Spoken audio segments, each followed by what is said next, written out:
1,800만 원 정도 떡을 사드신 거죠. 그랬는데 이게 미납이라고 뜨지 않고 그냥 매각 취소라고 떴거든요.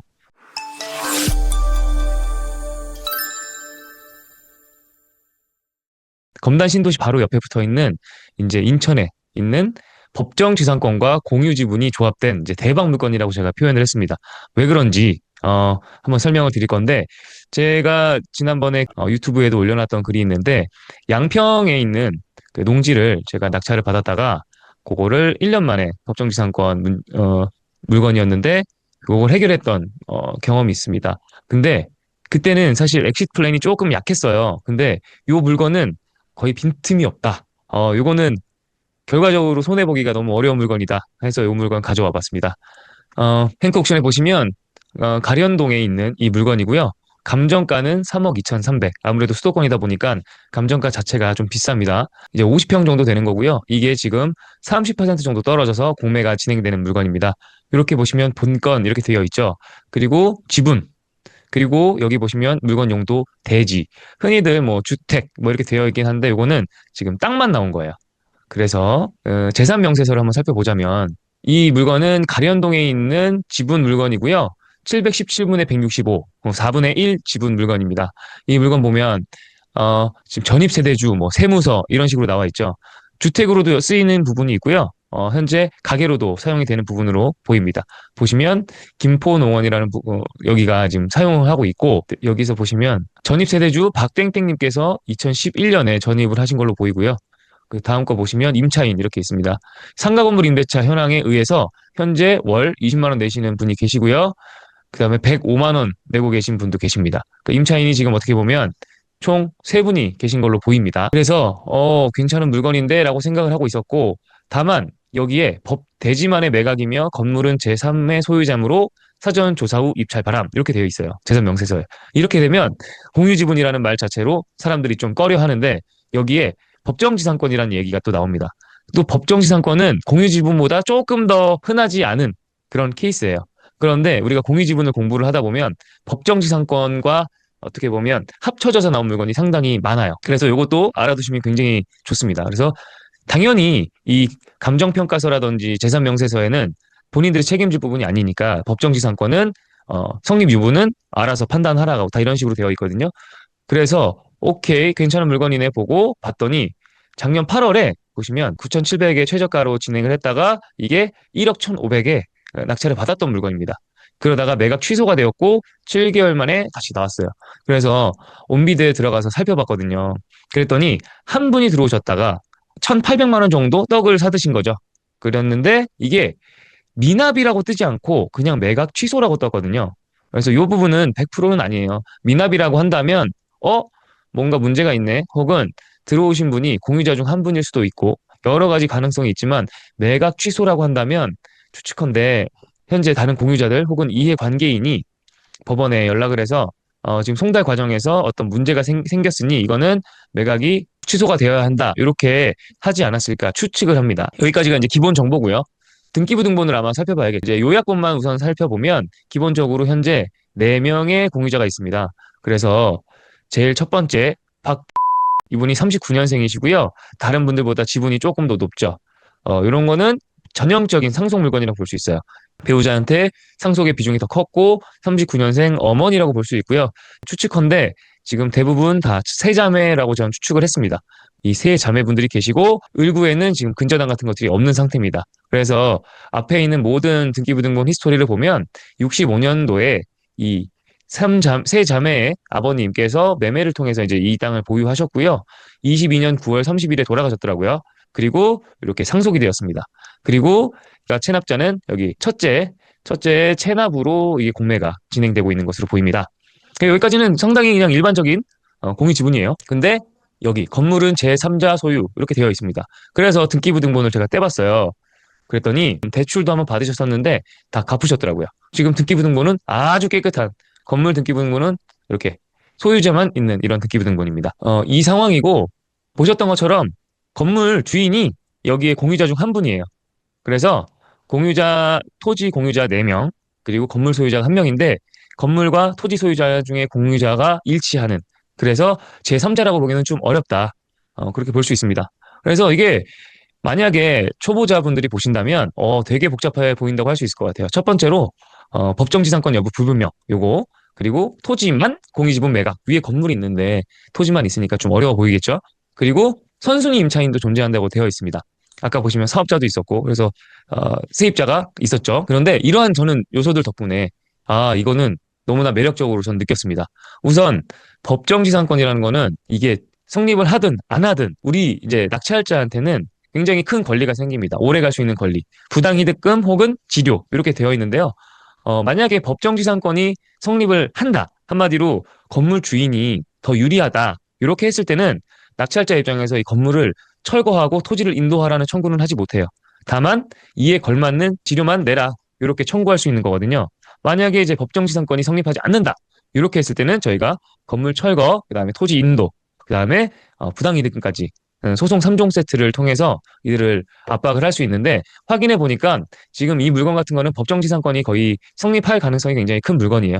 그래서 엑시트 플랜 자체는 우선 법정지상권이 성립하니까 부당이득금 거기에만 포커싱을 두고 공유물 분할 청구 소송을 통해서 진행하는 것이 가장 많을 것 같습니다.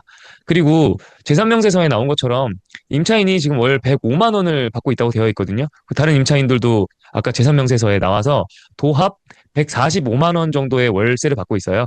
거기다가 우리가 그 토지 지분만큼 월세를 내라라고 부당이득금을 청구를 할 수 있습니다. 물론 처음부터 그걸 달라고 하기보다는 감정가의 1%로 이제 시작을 할 거라서 그 부분은 나중에 소송을 들어갔을 때 더 얘기를 하면 될 것 같습니다. 그리고 그걸 기준으로 한번 단순 계산을 해봤어요. 그런데 이게 감정가가 3억이 넘지만 우리가 만약에 1억 원 정도의 낙찰을 받았을 때 그 감정가는 2억이고 그 중간인 2억에 매도를 했을 경우입니다. 기간은 1년으로 잡았을 때 낙찰가 1억에 취등록세는 기본 4.6% 우선 잡아봤습니다. 그리고 소송 비용하고 나중에 이제 제 감정 평가를 통해서 우리가 지료를 산정을 또 한다고 그들이 요청을 할 수가 있거든요. 그럴 때 들어가는 비용들 해서 소송 비용은 대략 한 400 정도 이렇게 잡고 이렇게 되면 실투 자금이 1억 좀 넘는다고 보시면 될 것 같아요. 요거를 2억에 팔고 그 사이에 부당이득금까지 받는다고 가정하에 이 부당이득금은 아까 그 105만 원에 뭐 4분의 1 그리고 12개월 이렇게 계산한 겁니다. 그렇게 했을 때 2억 정도를 받게 되고 법인세를 제외한 나머지 순수익은 이렇게 8,500 정도 순수익 벌 수 있지 않을까 1년 만에 이렇게 해갖고 수익률은 세후 수익률이 79% 정도 예상한다 이런 물건이다 이렇게 말씀을 드립니다. 그래서 이 투자 판단을 하자면 이거는 정말 엑시트가 너무나 확실한 낙찰만 받고 공유자 우선 매수만 넘어간다면 너무나 괜찮은 거예요. 그럼에도 불구하고 투자에 100%라는 걸 없기 때문에 최악의 경우 우리가 공유물 분할을 위한 경매, 이렇게 형식적 경매라고 하죠. 요걸 넘겼을 때 과연 얼마에 팔릴까? 저희는 대략 30% 지금 최저가 30%의 낙찰을 받고 경매를 넘겼어요. 통째로. 그러면 많은 분들이 꺼려하던 법정지상권 문제라든지 혹은 공유지분 이런 게 아니라 조금 세탁이 돼서 나오겠죠. 그러면 지도를 한번 살펴볼게요. 여기가 물건지입니다. 그리고 여기 지적 편집도로 봤을 때 여기가 검단 신도시 그리고 우측으로 가면 마곡 이 가운데 요게 아라뱃길 이렇게 해서 입지적으로 상당히 탄탄하다. 그래서 위성지도로 보면 지금 검단 신도시하고 지금 물건지하고 직선 거리가 약 500m 정도밖에 안 되더라고요. 그래서 여기 있는 유동인구 지금 여기도 뭐 개발되는 걸로 보이고 이 개발 압박이 여기까지 좀 뻗쳐오지 않을까. 그리고 이쪽 동네와 이쪽 동네가 이어진다면 여긴 장기적인 토지 투자로 봐도 굉장히 괜찮은 물건으로 보입니다. 그래서 이제 토지 이음에서 살펴봤더니 개별 공시지가가 100만 원이 좀 넘는 상태고요. 여기서 가장 중요한 거 이제 국계법이라고 하는 여기서 지구단위 계획구역. 지구단위 계획구역이라는 게 별거 없고요. 난개발을 막기 위해서 야, 이 구역은 뭘 하고 저 구역은 뭘 해. 그러니까 나한테 허가를 받아. 한마디로 정부에서 야, 이거는 개발이 될 거야. 그런데 좀 정리돼서 천천히 개발하자. 그러니까 천천히라는 게 속도를 말하는 게 아니라 좀 계획을 짜고 하자. 그래서 문의하라고 되어 있는 거고요. 또 하나 특이사항이 바로 여기 토지거래 허가구역. 투자자분들께서는 상당히 꺼려하는데 우리 경매로 사는 거는 사실 이건 허가받을 필요가 없어요. 저희는. 그래서 우선 경매나 공매는 이 부분이 매력이 있고요. 토지거래 허가하라는 얘기는 투기 과열지구라고도 볼 수 있고요. 한마디로 여기는 야, 땅 비싸니까 허가받고 해. 이제 국가에서 어떻게 보면 비싸다고 공인해 준 거하고 똑같다고 볼 수 있습니다. 그래서 어, 상당히 매력적으로 봤고 실거래를 한번 살펴봤어요. 이게 현재 최저가 9,700인데 이게 평당 190만 원 정도입니다. 근데 아까 여기 공시지가가 이거는 제곱미터당 105만 원이니까 평당으로 따지면 한 350만 원 정도예요. 이제 공시지가라는 거는 한마디로 이게 거래되는 금액이 아니라 내가 이 땅에 대해서 세금을 매길 때 내는 기준이기 때문에 당연히 실거래가보다 낮습니다. 그런데 지금 현재는 그 공시지가보다도 가격이 150만, 160만 원 정도 더 싸게 진행이 되고 있는 상황입니다. 그리고 실거래가를 봤더니 이때 24년 2월 2년 전이죠. 이때 평당 450만 원에 이제 옆 필지 여기가 거래가 된 적이 있습니다. 그리고 이 물건의 감정가는 평당 650만 원으로 지금 200만 원 정도가 더 오른 가격에 감정 평가가 됐습니다. 그래서 이거는 낙찰을 받아서 형식적 경매로 넘어간다고 하더라도 반값 이하로 떨어지진 않을 물건이라 손해보기가 훨씬 더 어렵다. 이렇게 보이는 물건입니다. 그래서 예상 회수 기간은 최대한 빨리 협상을 통해서 하면 좋겠지만 안 된다면 한 1년 전후가 되지 않을까 싶습니다. 그래서 어떻게 엑시트를 하냐? 우선 잔금을 납부하자마자 바로 내용 증명을 통해서 이제 협상을 개시하게 됩니다.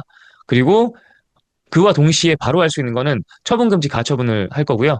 그리고 협상이 잘 불발이 됐다. 그때는 부당이득금과 공유물 분할 청구 소송을 같이 진행을 하게 됩니다. 그리고 그 청구 취지에 가집행을 할 수 있다는 문구를 꼭 넣어서 만약에 그들이 소송에 반응이 별로 없거나 해서 공유물 분할 청구 소송까지 넘어갔을 때 바로 공유물 분할로 들어가는 게 아니라 부당이득금에 대해서 이 건물에 대해서 부당이득금에 대해서 먼저 돈을 내라 이렇게 저는 요청을 할 거예요. 그리고 그분들은 당연히 여기 있습니다. 제가 마땅히 땅을 쓰고 있으니까 지료를 드리겠습니다라고 하진 않을 거예요. 그렇게 했을 때 쓸 수 있는 게 법원에 이 사람이 나한테 채권이 있는데 돈을 안 주고 있어. 그러니까 이 사람 재산을 좀 신고하라고 좀 얘기해줘. 요게 바로 재산 명시 신청입니다. 이렇게 하면 법원에서 저걸 안 내게 되면 이제 법원에서 출두 명령을 내리게 되고요. 그것도 안 하게 되면 이제 또 하나 이제 강제로 법원에서 이 사람의 가진 통장이라든지 이런 것들을 다 깔 수 있는 권한이 생깁니다. 그걸 통해서 채권이 생기면 이 건물에 대해서 경매를 넘길 수 있어요. 토지 말고. 그러면 건물만 매각 이렇게 돼 있는 경매 물건을 보시면 많은 사람들이 그냥 넘어갑니다. 왜냐하면 이건 내가 건물을 받아갖고 어차피 땅 주인한테 내 건물을 팔든가 아니면 지료를 내든가 해야 되기 때문에 정확한 엑시 플랜이 없으면 건물만 매각하는 물건은 잘 인기가 많이 없어요. 그래서 헐값에 사서 나중에 통으로 팔 수도 있는 그런 상황이고요. 그래서 엑시 플랜은 그렇게까지도 갈 수 있는데 만약에 중간에 안 냈어? 그러면 그냥 부당이득금만 내 하고 진행과 동시에 그냥 땅을 매각을 해버리는 겁니다. 그래서 경매 신청을 하게 되면 어찌됐든 저희는 엑시트가 된다. 이렇게 예상을 하고 있습니다. 제가 이렇게 말씀을 드릴 수 있는 거는 요즘에 왕과 사는 남자, 핫한 플레이스, 영월. 제가 한 2년 좀 넘은 것 같아요. 2년 전쯤에 공유지분 관련해서 낙찰을 받은 유원지 부지가 있어요. 그게 되게 그 송달이 1년 넘게 걸렸거든요. 한 분은 주소지를 몰라서 공식 송달까지 하는데 한 8개월 걸렸고 또 한 분은 미국에 계셔가지고 연락이 안 돼가지고 그것도 1년 걸렸고 그래서 시작이 되자마자 이제 어떻게 보면 소송은 금방 끝났어요. 상대방이 무응답을 해서 승소를 했고 그리고 그분들에게 재산 명시 신청을 한 다음에 부당이득금을 지난주에 300만 원 좀 넘게 받았어요. 월 12만 원 정도를 제가 청구를 했거든요. 그래서 그걸 하자마자 이제 가족분들한테 연락이 와서 매수 의사가 있다. 그래서 지금 현재 가격 협상 중인 물건이 있습니다. 그래서 그 물건보다 사실 지금 이 물건이 낙찰만 받는다면 너무나 괜찮다. 네. 그래서 마음이 맞는 분들하고 공투를 하게 되었습니다. 보증금을 납부하고 바로 다음 날이 됐는데 갑자기 온비드에서 카톡이 왔어요. 바로 개찰이 취소되었다. 그런 내용이었는데요. 바로 온비드에 전화해서 그 이유를 물어봤습니다. 그러자 채무자 중 한 분이 체납액 일부를 납부해서 공매 절차가 중단이 되었다. 이런 답변을 받았습니다. 하지만 이 물건은 전부 다 체납액을 갚은 게 아니기 때문에 또 언제 나올지 모릅니다. 이 물건 역시 지난번 6개월 전에 나왔던 물건이기 때문에 앞으로 향후 6개월 정도 있다가 다시 한번 지켜보고 나왔을 때 다시 한번 입찰을 할 수 있도록 하겠습니다. 지금까지 안경선배였습니다.